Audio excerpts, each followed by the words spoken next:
Assalamualaikum warahmatullahi wabarakatuh. Halo guys, selamat datang di channel Putri Story. Di channel ini aku akan membahas kisah kriminal, horor, dan misteri.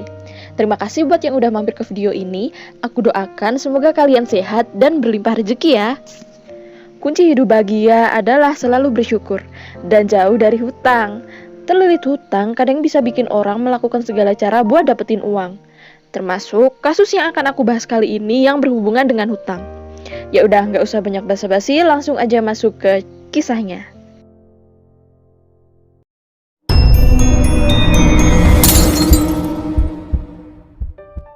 Pada 21 Februari 1921, Frank Junior Edward Ray atau yang sering dipanggil Ed lahir di La Grande, California.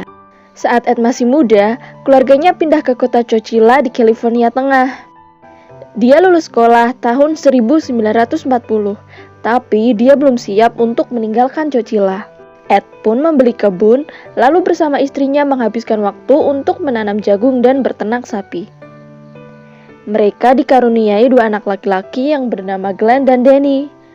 Tapi Ed merasa ada yang kurang dari hidupnya. Lalu pada tahun 1950-an, Ed memutuskan untuk bekerja menjadi sopir bus di SD Dairyland Chowchilla, di mana ia menghabiskan waktu untuk mengantar jemput anak-anak dari rumah ke sekolah dan sebaliknya. Kebanyakan anak-anak tersebut adalah cucu dari teman Ed. Mereka dekat karena hampir tiap hari bertemu dan Ed yang menyukai anak kecil. Ed pun merasa sangat bahagia. Sampai pada suatu waktu kejadian yang mengerikan terjadi. Di siang hari yang sangat terik tanggal 15 Juli 1976, Ed sedang mengantarkan anak-anak pulang ke rumah masing-masing. Mereka pulang dari berenang sebagai agenda liburan musim panas. Bus berjalan melewati rute seperti biasa. Ada beberapa anak yang sudah turun di beberapa tempat pemberhentian. Hingga sisa 26 anak. 19 anak perempuan dan 7 anak laki-laki. Mereka berusia 5 hingga 14 tahun. Pukul 4 sore, saat bus berbelok melewati jalan sempit, Ed melihat sebuah mobil van putih berhenti di tengah jalan. Ia berpikir, mungkin mobil itu macet, makanya berhenti di tengah jalan. Tak tega, Ed pun berhenti dan berniat untuk membantu pemilik mobil tersebut. Ia melihat ada 3 laki-laki memakai stoking di kepalanya seperti topeng keluar dari van itu. Satu di antara mereka terlihat membawa senjata. Ed kaget melihatnya, tapi sudah terlambat. Laki-laki itu lalu memasuki bus, menyuruh Ed untuk menyingkir dari kursi mengemudi dan pindah ke kursi belakang. Satu mengemudi, satu menodongkan senjata, dan satunya mengemudikan mobil van putih yang berjalan di belakang bus. Setelah sampai, bus itu diparkirkan di dekat sungai kering yang dikelilingi pohon bambu. Ternyata satu mobil van lain sudah menunggu. Pria yang menodongkan senjata memaksa Ed dan 26 anak untuk melompat dari bus ke bagian belakang mobil van, memastikan agar tidak ada jejak kaki yang tertinggal di sana. Mobil van itu begitu pengap, tanpa jendela, tanpa makanan dan minuman. Anak-anak dan Ed dibiarkan kehausan selama mobil itu berkendara 11 jam. Anak-anak yang paling kecil sangatlah ketakutan. Mereka pun ada yang mengompol dan muntah. Beberapa anak yang lebih tua sudah mencoba menenangkan mereka dengan menyanyikan lagu-lagu ceria dan memberitahu mereka bahwa semuanya akan baik-baik saja. Akan tetapi, anak-anak tetap menangis dan berteriak, "Aku ingin pulang!" Keluarga korban mulai panik, karena anak-anak yang ditunggu sampai malam ternyata tak kunjung pulang. Para orang tua korban membantu pihak kepolisian dengan melacak rute yang biasa bus tersebut lewati setiap hari. Akhirnya polisi dan tim FBI menemukan keberadaan bus sekolah tapi dalam keadaan kosong. Tidak ada anak-anak ataupun sopir bus di sana. Di sisi lain, pada tanggal 16 Juli pukul setengah 4 pagi, para pria bertopeng mulai mengeluarkan Ed dan anak-anak satu persatu dari mobil. Semua anak didata, ditanyai nama, beserta alamat rumah, nomor telepon, dan pria bertopeng juga mengambil baju mereka. Mereka lalu dibawa ke sebuah tangga kayu untuk turun ke dalam sebuah lubang yang di bawahnya terdapat sebuah truk trailer tua. Di dalam trailer tersebut Terdapat beberapa matras kotor, toilet darurat yang terbuat dari kotak kayu, air, serta makanan berupa sereal, roti, dan selai kacang yang cukup untuk dimakan satu kali saja. Selain itu, terdapat kipas angin dengan baterai yang menjadi sistem ventilasi darurat. Setelah anak-anak masuk, pria bertopeng mulai menutup lubang di atap truk, meninggalkan para korban dalam kegelapan total. Lalu mereka mengubur anak-anak dengan tanah. Ya, mereka dikubur hidup-hidup 12 kaki di bawah permukaan tanah. Beberapa dari mereka menyadari apa yang terjadi. Mereka pun mulai panik sejadi-jadinya. Mereka menangis, berteriak, bahkan ada yang pingsan. Ed mencoba sebaik mungkin untuk tetap membuat semua anak-anak tenang, walaupun dia sendiri takut dan ikut menangis. Tapi dia tahu bahwa mereka mungkin tidak bisa selamat jika pikiran mereka kacau sehingga tidak bisa berpikir jernih. Ed pun menginstruksikan kepada semuanya untuk makan, minum, menggunakan toilet, dan beristirahat.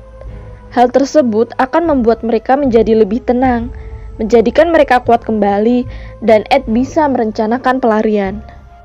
Melihat atap truk yang akan roboh, Ed pun menggajalnya dengan balok kayu yang cukup panjang. Ed dibantu anak-anak laki-laki yang lain mulai menumpuk matras, lalu Ed mendorong tutup itu dengan sekuat tenaga. Setelah beberapa waktu, akhirnya tutup berhasil dibuka.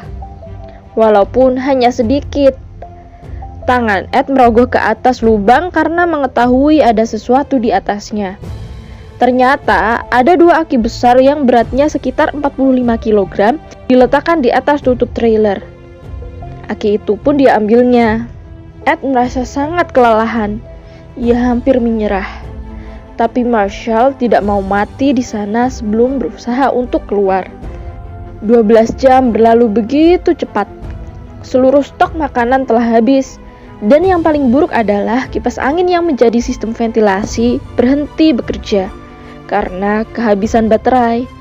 Dan udara di dalam trailer menjadi sangat panas. Marshall berusaha untuk membuka tutup trailer dengan sepotong kayu sampai terbuka agak lebar. Ia lalu naik ke atas, dan ia kaget karena trailer itu tidak hanya dikubur dengan tanah, tapi juga ditumpuk box kayu. Dibantu Ed, mereka berdua mencoba untuk menggali lubang di atasnya. Singkat waktu, akhirnya mereka berhasil. Lalu Marshall bertugas untuk menyingkirkan puing-puing yang berada di atas trailer agar anak-anak bisa keluar. Mereka pun berhasil keluar dengan selamat pada jam 8 malam tanggal 16 Juli.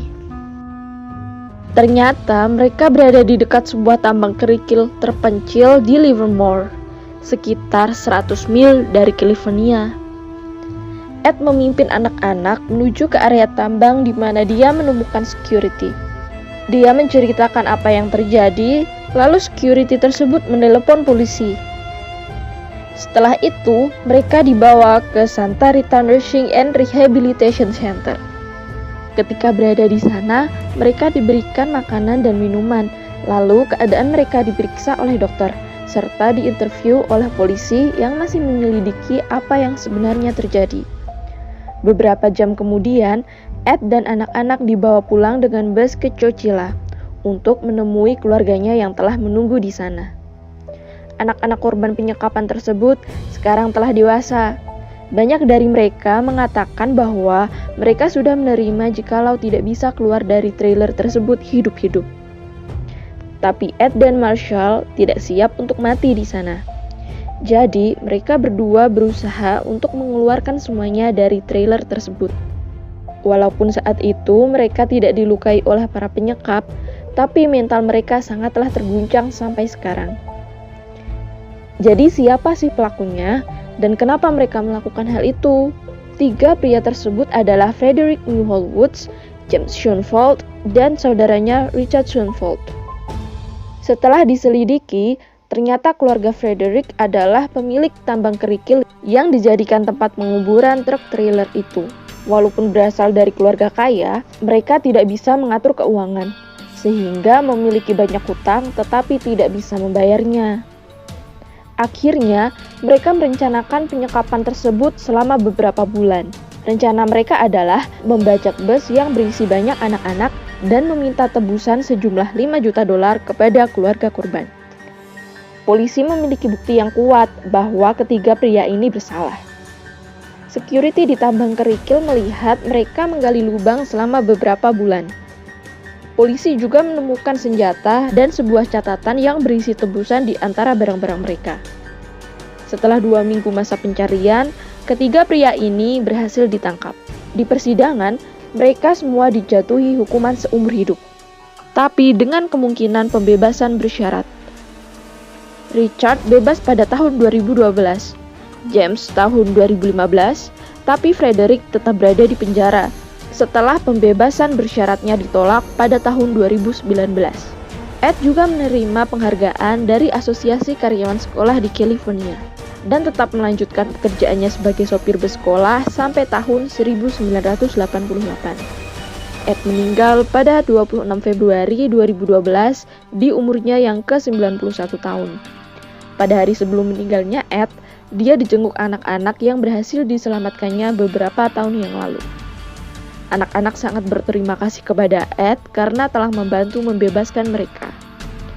Lalu, setiap tanggal 26 Februari di Chowchilla diperingati sebagai Edward Ray Day untuk mengingat semua jasa Ed.